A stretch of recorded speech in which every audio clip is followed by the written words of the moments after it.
J'avais vraiment envie de dire des mots de Molière, des phrases de Molière, de jouer des situations de Molière. Moi, ça m'a fait très plaisir quand j'ai su qu'on allait autant jouer Molière partout. Et je me fais une joie de traverser des rôles que j'ai jamais joués.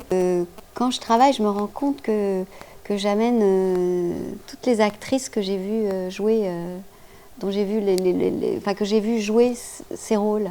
Donc, par moments, il y en a plein qui sont encore évidemment dans la troupe. Donc, je me dis, à un moment, quand par exemple je suis en train de travailler puis que j'ai un trou, je me dis, puis alors, si Suliane elle est là dans la salle, elle va me souffler Elvire, et puis si Flo est là, elle va me souffler Arsinoé. Tout à coup, je pense à toutes les actrices et tous les acteurs, parce que comme je joue aussi les personnages masculins, tous les acteurs qui ont joué, qui sont dans cette troupe, souvent j'ai des références qui sont d'acteurs mythiques, d'ailleurs.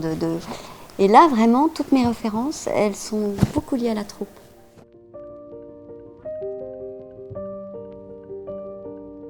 Et je me suis rendu compte qu'effectivement, je parle de femmes, je fais parler des femmes, mais leur problème, c'est leur amour pour les hommes. Voilà. Que ce soit leur père, que ce soit leur amant. Capable de cette lâcheté. J'ai vu toute la terre à mes pieds, avec la plus grande insensibilité du monde. Les honneurs, les hommages et les soumissions n'ont jamais pu toucher mon âme. Et la fierté et le dédain en auraient triomphé. J'ai méprisé tous ceux qui m'ont aimé et j'aimerais le seul qui me méprise. Non. Non, je sais bien que je ne l'aime pas. Il n'y a pas de raison à cela. Ah, mais si ce n'est de l'amour, ce que je sens. Je trouve qu'il a mis la même... Qu'est-ce donc que ce peut-être ? Il a mis son âme dans les personnages masculins et son âme dans les personnages féminins. Moi, j'aimerais bien qu'on se dise que les personnages féminins sont les plus beaux, que c'est eux qu'on a envie de jouer. Ce qui me frappe chez Molière, c'est le poète qu'il est. Je trouve que tout est poésie. C'est évidemment extrêmement précis, concret et entièrement poétique. Plus je m'en approche, plus je suis émerveillée par l'artiste.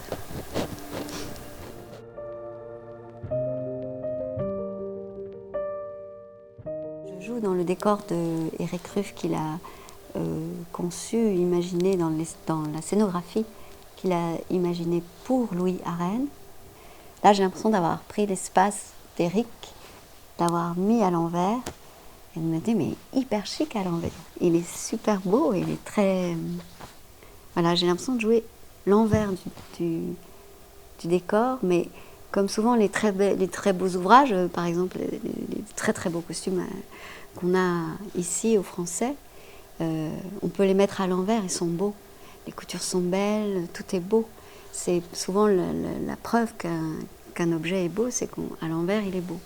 L'objet d'Éric, il est beau à l'envers. Je propose du noir et blanc. Et parce que je voulais rester dans le trait. Et je serai accompagnée parfois de quelques animations. Donc j'ai voulu, moi, être un peu dessinée aussi, que mon corps ait l'air dessiné, que tout soit très dessiné. Donc je suis restée dans une imagerie proche d'une plume et de l'encre, qui ressemble à l'écriture et qui ressemble au dessin. Je dessine. Madame de Lafayette a dit, quand je n'écoute que moi, je fais des merveilles. N'écouter que soi, c'est pas ne pas faire avec les autres, mais c'est au moment le moment crucial de la décision, du choix, après avoir réuni tous les avis de la terre entière, se reconcentrer sur soi-même et se dire oui, voilà, c'est ça que j'aimerais faire. voilà, revenir à sa conviction, à son intuition, à son cœur.